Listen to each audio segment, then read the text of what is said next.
It's clear that at the moment we cannot fight with those cars. We just have to try and make the car go as fast as we can. Red Bull's confession. The crisis nobody is talking about. 6 Constructors' Championships. 4 Drivers' titles in a row. A dynasty that once made the rest of Formula One look like a warm-up act. And right now, they sit 6th in the standings. Behind Haas. Behind Alpine. Behind teams that 12 months ago were fighting over scraps at the back of the grid. This isn't a slow start. This isn't bad luck.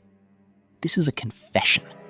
And the parts Red Bull just bolted onto their car overnight at Silverstone tell a story their press releases never will. So here's the question nobody in the paddock will say out loud. Has the most dominant team in modern Formula One history already lost this season? And is Max Verstappen, the man who nearly missed a 5th title by 2 points, about to walk away forever? Stay right here, because once you see what Red Bull just did in Miami, you can't unsee it. If you're new here, we cover Formula One the way it actually is, not the way the PR teams want you to see it. Hit subscribe right now. We are pushing hard to hit 10,000 subscribers, and every single one of you makes this channel possible. Let's start with a number. 9. That is where Max Verstappen, 4-time world champion, currently sits in the driver's standings. Not 3rd, not 5th, 9th.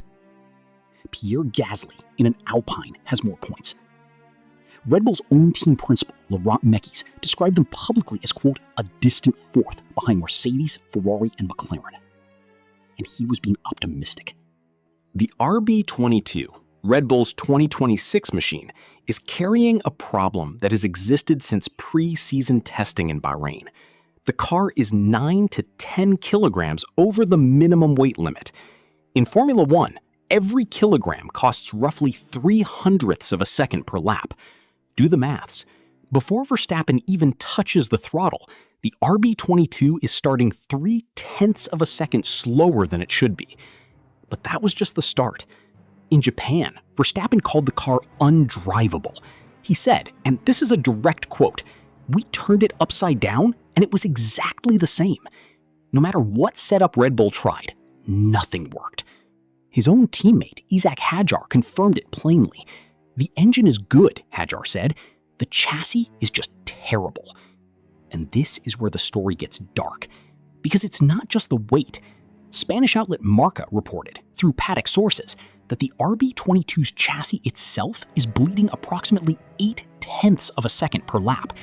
Add the engine's estimated deficit, add the weight, and you're looking at a car that is over a full second slower than the front before any driver makes a single mistake.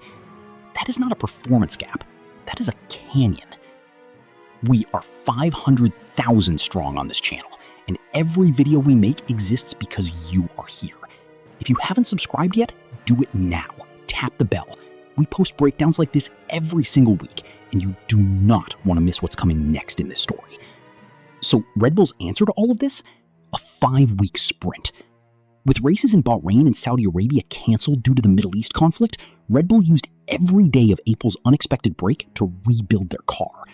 On April 22nd, they drove to Silverstone for a 200-kilometer filming day. No Hadjar, just Verstappen. And the car that rolled out of the truck looked completely different. New front wing end plates, redesigned side pods, a new floor, and at the rear, a wing the entire F1 paddock has been calling the Macarena. The concept is extraordinary. A rear wing capable of rotating nearly 270 degrees, essentially lying flat on the straights to slash drag, then snapping back upright through the corners. Estimated gain? 5 to 10 kilometers per hour of straight line speed. Laurent Mekies called this Miami package their second season launch. He told the media, "If you walk into Milton Keynes right now, there is fire in every single department." It sounds like a comeback story. But here's the twist. Red Bull didn't invent the Macarena wing.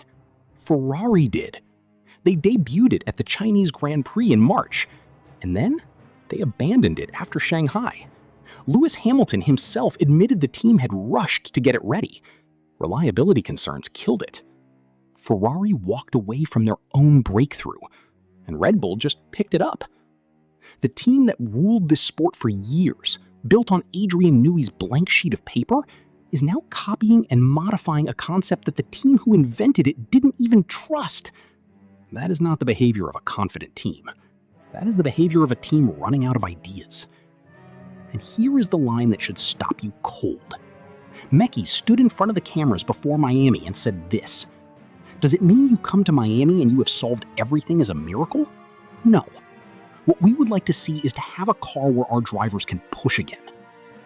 Read that again. The goal isn't to win. The goal isn't to return to the front. The goal is simply to have a car the drivers can push. That is the public language of a team principal resetting expectations downward, while the world thinks expectations are going up. And there's a deeper layer that almost nobody is reporting. Even if Red Bull's upgrades work in Miami, the fundamental architecture of the RB22 stays unchanged. The wheelbase, the chassis concept, the mechanical platform. A new chassis is not arriving until 2027. Meanwhile, Red Bull's own engine, the RBPT unit, may actually be the second strongest power unit on the grid right now. Independent analysis puts Red Bull in powertrains at approximately 565 horsepower, just above the 2% threshold needed to qualify for FIA catch-up development allowances, called ADU. Here is the cruel irony. Ferrari, who sits second in the championship with a strong car, are expected to receive ADU engine development tokens. Honda, Audi, also qualifying. Red Bull, who need help most, may receive nothing, because their engine built from scratch is too good to qualify. Their problem is the chassis, and the chassis, ADU doesn't touch it. If this breakdown is hitting different, that's what Track Sport News does. We go where mainstream coverage doesn't. Subscribe right now and join 500,000 fans who refuse to watch F1 without context. Hit that bell. The next video is already coming. Now, let's talk about what this means for Max Verstappen. Because the sporting crisis and the personal crisis have now merged into one. Verstappen's contract with Red Bull runs until 2028. But embedded inside that deal, specifically added because of his long-standing apprehension about the 2026 regulations, is a performance exit clause. If Verstappen is not inside the top 2 in the Drivers' Championship by the summer break in August, he can tear up that contract. No compensation owed. 3-month window to activate, from August to October. With Kimi Antonelli leading the championship on 72 points and Verstappen sitting on 12, the mathematics are already brutal. And then came the news that rocked the paddock in April.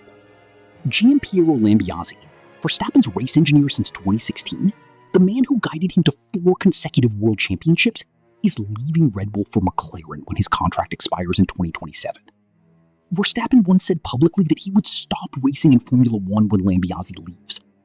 When asked about it this week, Verstappen told Viaplay, "We've accomplished everything together. We're friends for life. I completely support his decision." Composed words, but the message underneath them is unmistakable. The man who built the dynasty with Max Verstappen has chosen McLaren's future over Red Bull's.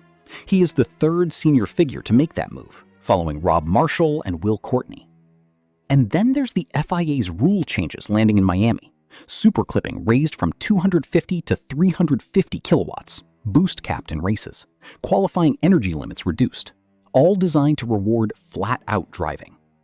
Changes that Verstappen himself helped push for in meetings with F1 CEO Stefano Domenicali.